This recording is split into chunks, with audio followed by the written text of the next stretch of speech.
Hey gang, welcome back. Part 5 to RCQ's 190cc 57 millimeter spacing B block sweet short case motor. Now, what we're going to be doing in this video is, this is going to be a short one. I got to install his original 12 pole stator that came with it. He's also going to be getting, I'm just going to gift this to him because he's a cool guy. I'm giving him an 18 pole stator.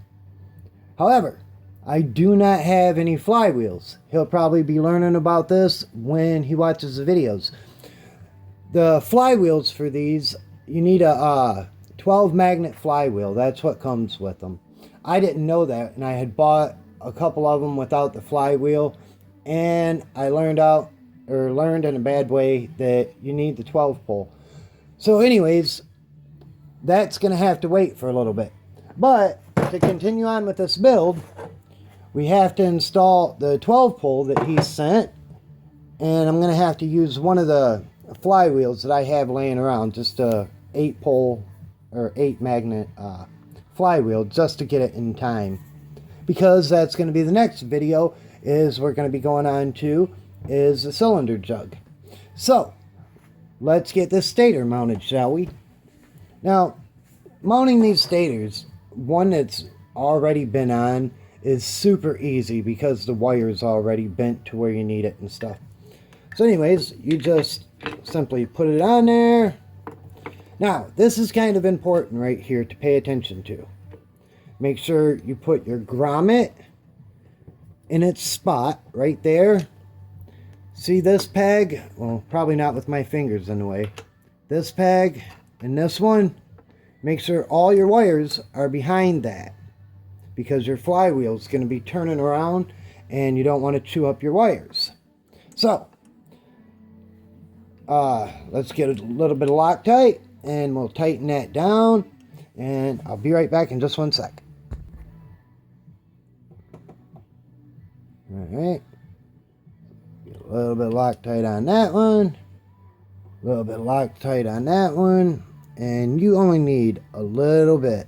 You can tell on this bolt it's already had some before. See the white stuff? So anyways, let's get these started.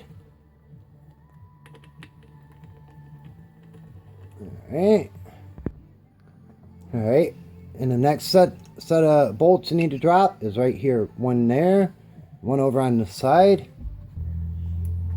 Now, up next, we're going to have this one. This bracket, the purpose of it is to hold your wire out of the way. Let's get a little bit of Loctite. A little bit on that one, a little bit on that one.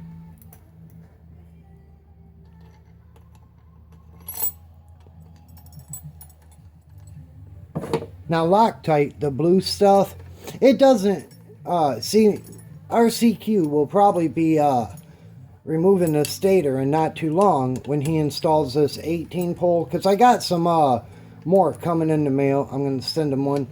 But as he's going to need to take this one out and install a new one, so some of you may be wondering why I'm putting on Loctite. Well, he's still going to have to tune this engine. You know, he's got his own carburetor. And plus, you know, I don't like to change a lot of things at once. You know, he knows this works. He pulled it out of a working scooter. And you never know, with brand new stuff, it could be bad. I mean, you just never know. So this just eliminates a variable. And this is going to guarantee there's no problems. Now, this isn't his flywheel. I'm just going to be putting this on here because I need the timing marks, of course, for to set the cylinder and all that stuff. So, I'm just going to temporarily put this on there. I should probably point out, I don't know if you can actually see this in the video, but there's a woodruff key. This notch on your crankshaft, them little things actually come in and out. But that's called your woodruff key. That goes in that notch right there. Can you see it? See how you got a circle that looks like a pumpkin? That notch, your pumpkin stem, that's where the woodruff key goes in. This magnet up here on the top, that's your pickup magnet. Every time this goes under your pickup right here, that's when it fires. Because this is a 4-stroke, that actually sends 2 pulses up that goes up to your CDI that sorts it out down to one spark per revolution. Even though it sends 2 signals per revolution. Alright, let's go ahead and get this set on there. Enough with the blabbing. Alright, so I just set that on there. Tighten this down a little bit. That didn't get any Loctite or anything because I'm going to be taking that off before I send the engine.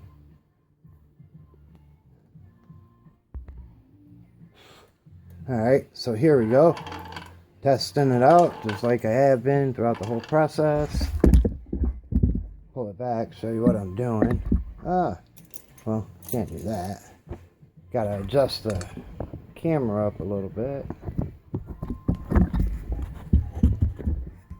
All I've really been doing, after I mount mostly anything that can cause anything to bind, just pull it, make sure everything's working as it should, and it is. Everything's going smoothly. So, we got that part done. Now, we got to put the jug on and do his gears, and then we call it done. So, that ends this portion of the video, and this is DMark95. I'm out, guys and gals.